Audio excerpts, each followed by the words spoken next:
Pearl Harbor Day, 80th anniversary. You know that saying, those who don't remember history are doomed to repeat it? Sometimes I feel like history is kind of repeating itself, like right before our eyes.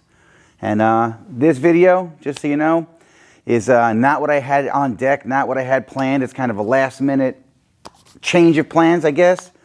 Today is the 80th anniversary of the attack on Pearl Harbor. And I guess by the time you guys are seeing this, it'll be at least a day after that. But today we're talking about Pearl Harbor and whether or not history seems to be repeating itself. Stay with me.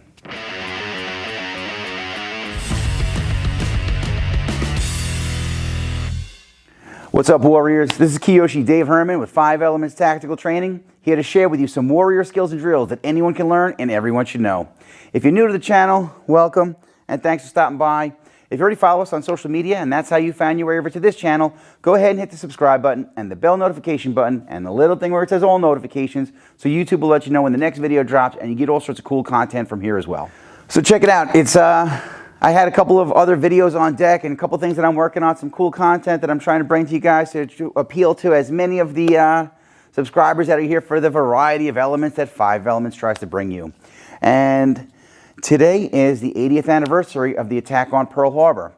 And so in my martial arts school, it's pretty sad how many kids don't know anything about Pearl Harbor Day, how many schools are like kind of glossing over you know, what happened in Pearl Harbor. And it's pretty interesting because I was a school teacher right around the time of the attack on the World Trade Center on September 11th of 2001. And in a lifetime ago, I was a high school history teacher, go figure. So it's interesting to me that how many kids like were born after that. So like that's kind of like older history, which I feel like that happened just yesterday. Now, my grandfather will be 98 a week from today, and he remembers Pearl Harbor like it happened yesterday. He may forget, you know, names of people and, you know, friends he had and things that he did and all that stuff. But when I remember, even up until like very, very recently, when we talk about Pearl Harbor, he remembers it like it happened 5 minutes ago. So I've been kicking around this idea about some videos on history and like how we can learn from history and things that are kind of going on in the world today, like this very minute, that we've been touching on the channel and all, that, you know, I can't change the world, right? And I can't control like what is going on globally and economically and all that stuff. But what I can do is kind of like do my best to do my research, to look at what has happened in history, and best I can prepare for the worst. We say pray for the best, prepare for the rest. So as a husband, as a dad, as a leader, like in my martial arts school, in my community, I'm pretty active in my community. As a police officer, a person that, you know, sometimes people kind of look to for help and whatever.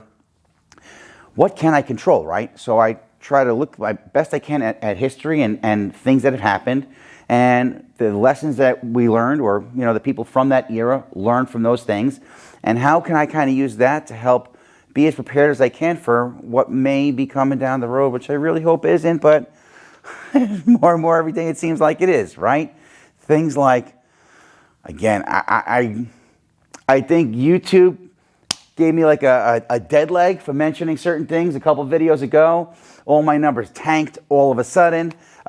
We've had like a flow of new subscribers come in, and that kind of like put the brakes on it for a few days. It's kind of creeping back up, but I'm almost nervous to say certain words on here. So I'm going to make some inferences, and you kind of take from it what you can. And if you're digging this stuff and you want to see the channel grow, just keep sharing the stuff and play the playlists. And if you're really enjoying it, just, you know, tell somebody about it. I really appreciate that. It helps me, helps the channel, helps me keep putting these things out.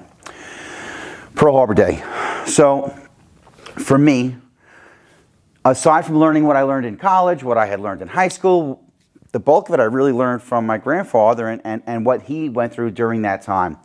So when I think of September 11th, and I know people that, like, I live in New York, I'm just outside the city, I have friends, and friends that were family to me who died in that, you know, firefighters that ran rushing in, didn't come out.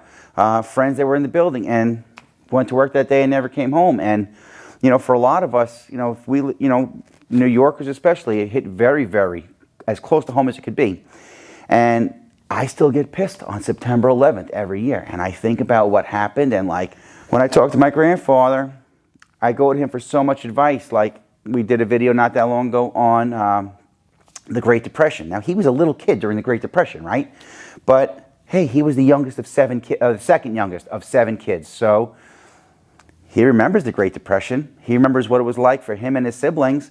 He remembers what it was like having to get a job at, like, I don't know, 8 or 9 years old.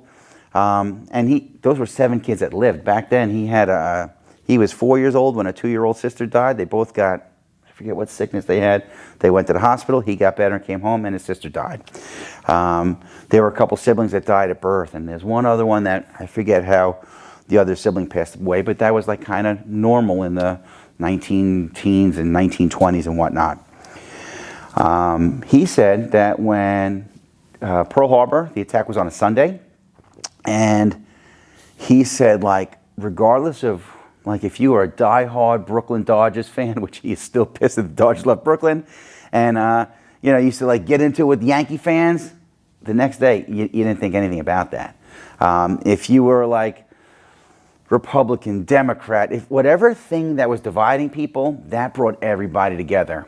And no matter, like, what you thought of the country, no matter what you thought of politics, no matter what you thought about anything, it was like they were rushing to enlist to beat the draft. Like, they almost didn't want to get the draft letter. They were like, no, you don't do this to us. We're America. We're send us. We're going, right? And to this day, he'll always say, Davey, just relax. Whatever you're stressing about, this will pass. He sees me prepping. He sees me making these videos. He doesn't understand what YouTube is or any of that stuff, but he's just heard me rant my whole life. And he's been my coach, my best friend. My dad died about 20-something years ago. My grandfather's only son passed away about 25 years ago. So in a lot of ways, I've kind of filled this void for him. And in a million more ways, he's filled the dad void for me. And I don't want to keep going because I'll get emotional. But I'm blessed to have had my grandfather with me well into my 40s. And that he's always had his wits. And he's, really, really just set such an awesome example of what a man should be, what an American should be, what a warrior should be. Like, I was disappointed when I tried to join the Marines when I was 18. And I have mild asthma. And they wouldn't take me. And they were like, oh, maybe the Army or maybe the Air Force. And I was like, no, I want to be a Marine. And I had tried when I was 17, and the recruiter kept calling, and we kind of had a rapport, and I was, I wanted to go. Somewhere along the way, in normal conversation, I just said to him, like, I don't know if he had asked or whatever, but I mentioned the asthma thing, and they were like, you cut off. I'm like, what? I train, I fight, I could do anything. Like, do you use an inhaler? I'm like, yeah, sometimes. He's like, you can't come. I'm like, oh, you weren't write that down? But they were. So I guess it's God's plan, not my plan. And I was kind of bummed out because my dad had served, not in Vietnam, but during Vietnam. He was a mechanic. They sent him, the government found some different use for him, sent him to Germany to fix trucks or something like that. Come from a long line of Americans and patriots and, people that were proud to serve their country when the country needed them. I was kind of bummed out that I couldn't kind of fill that role. But one of the things that I learned, like drilled into me, was that love of God, love of country, love of service, like do your duty type of thing. And maybe I'm trying to make it up as a police officer somehow. I don't know, scratch that itch, fill that void, do what I can to do my best for God and country and all that stuff. But, I woke up this morning, I look at my watch, and I see, December 7th, and I woke up pissed. And I wasn't even around for Pearl Harbor. But I know what it meant to my grandfather. I know what it meant to our country. I know that, how many people died going off to fight to, like right that wrong or whatever you would call that. The closest thing I can think of to my experience with Pearl Harbor, this might sound kind of corny, but I remember when the movie came out. It was an okay movie. I remember it being a long movie. And by the end of the movie, I was, pissed, right? And you're watching this movie, and you see, the sneak attack, Japanese on, Sunday mornings at Pearl Harbor. They kind of slept late, and the Japanese knew that, and it's a whole thing. The end of the movie, I drink a really big soda, and I got to go pee, and I'm online to go to the bathroom, because I guess everybody else had to go to the bathroom too. And there were a few Asian guys there, middle-aged Asian men. And at first, I kind of looked at them like I was pissed because I was just mad at the Japanese people who killed a bunch of Americans. And now I see these Asian dudes, and I'm kind of mad at them, even though I don't know them, and I know that they clearly weren't the guys that bombed Pearl Harbor. And I'll never forget, though, that I kind of saw their face, and the look on their face, I could tell that they could tell that everybody else in that place was looking at them the same way, and I felt bad. I felt bad that here I was kind of harboring this like ill feeling towards somebody I don't even know because of what they look like. I'm better than that. And I felt bad that they were in a position where they kind of felt that way. So, I remember before they left, I kind of gave them a nod, and I don't know, I just smiled and I tried to do whatever I could at that moment to make them feel a little bit at ease. And I do remember I hung out a while to make sure that it was a late night show, and I made sure that they got to their car safe. They don't even know that I did it. Nobody knows I did it except for the girl I was dating and the girl I was with at the time, and God, and me. But, I just remember thinking man, if I was that pissed off over a 3-hour movie, which was a decent story and all, but hey, what must my grandfather and that whole generation, his brother was in World War II, my grandfather was in World War II, my grandfather served when they liberated, I think, Poland. All I know is that when I was around 21, 22, he said, hey, Davey, I have a gift for you. And I said, yeah, what is it? He goes, oh, come by and get it. So I went over there, and he had this big, long, suede case. I'm like, what is that? And he said, here. He opened it up, and it was a Nazi officer's sword that he took off of a Nazi officer when they were liberating, I believe, Poland.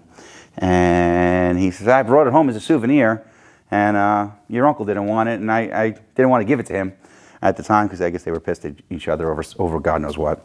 And he said, I wanted to give it to you, but I wanted to wait till you were old enough to not hit your sister with it. Which I would never hit with, oh no, maybe I would have, I don't know.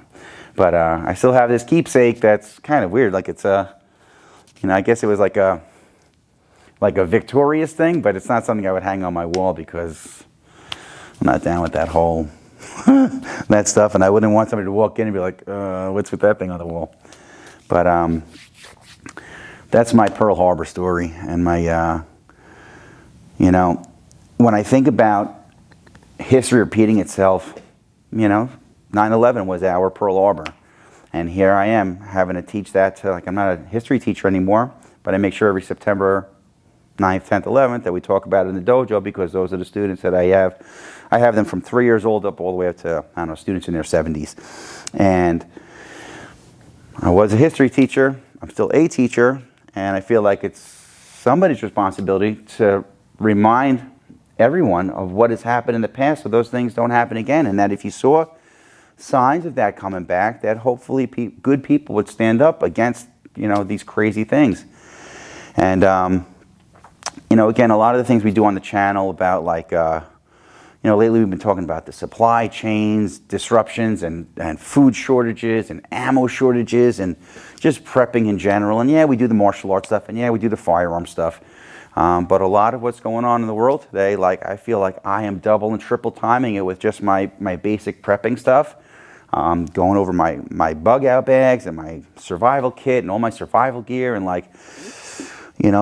for me, when I get that feeling man, if it hit the fan right now and we were able to get out of Dodge, well, I have my bags and my kits for my family, throw it in the car, and we got a place to go. And if I had to stop along the way and take care of my family, that's the warrior spirit. That's the fifth element of 5 elements, man. The warrior spirit, the mindset, the warrior mindset, the thing that's ever present in all of the other elements, whether it's martial arts, self-defense, firearms, prepping, survival, whatever. And wherever you are on the globe watching this, I love that I have subscribers and viewers worldwide. I love hearing what life is like where you are and which things, I don't know. Everything that you guys bring to the channel is way more than what I bring to the channel, which is really awesome.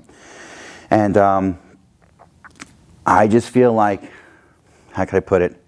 Wherever you are, wherever you're from, whatever your history is, whatever your background is, whatever your baggage is, we're warriors. So it's important to remember the hard times that made strong people, because I feel like we've had a lot of really good times, most of us, most of the world, and it's made for very soft people, and the soft people are what make for like hard times, and I feel like the hard times are on their way, man. And you know, again, talking to my grandfather, he's very reassuring, and he's like that dad, that granddad, that guy that just, he makes me feel better. But then I try not to watch the news, but when I skim through, or my network, I think they watch a little bit too much news, and I hear some of the stuff that, you know, gets disseminated down to me, and I'm like, time to double time it with the preps, time to double time it with, you know, chopping down debt, and just like, I don't know if a crash is on its way. I don't know if, you know, like global unrest, war, I don't know, man. It's just like there are so many uncertainties around us. And again, do your homework, man. Research history, wherever you're from, whatever, read a book. Turn off the news, read a book, or you know, some internet research or whatever. But I'm already going way longer than I wanted to do with this. Again, we got some cool content on the way. If you're liking it and you made it this far, give me a thumbs up and like this video. If you're loving it, go ahead and hit that subscribe button. If you gotta have it, make sure you hit the bell notification button and a little thing where it says all notifications, so YouTube will let you know when the next video drops. If you're really digging it and you want more, you can find me on all social media platforms at 5 Elements Tactical. Again, guys, I don't know what I did, or I think I might know what I did. A couple videos back, talking about some stuff that are probably, I guess, hot buttons that the algorithm wasn't digging, and it was kind of like, we're finally making some progress and really like making some good tracks, and it went and kicked me right in the groin and knocked me down a peg. So if you're like one of my Raven fans out there and you are digging the channel, you know, make sure you like and comment, and if you're not a subscriber, please subscribe. And if you know somebody else that might dig some of the stuff that 5 Elements offers, please just pass it on. That's I really appreciate it. That's all I got for now, Warriors. So until our paths cross again, pray for the best, prepare for the rest. I'm Kiyoshi Dave Herman with 5 Elements Tactical Training. Thanks for watching.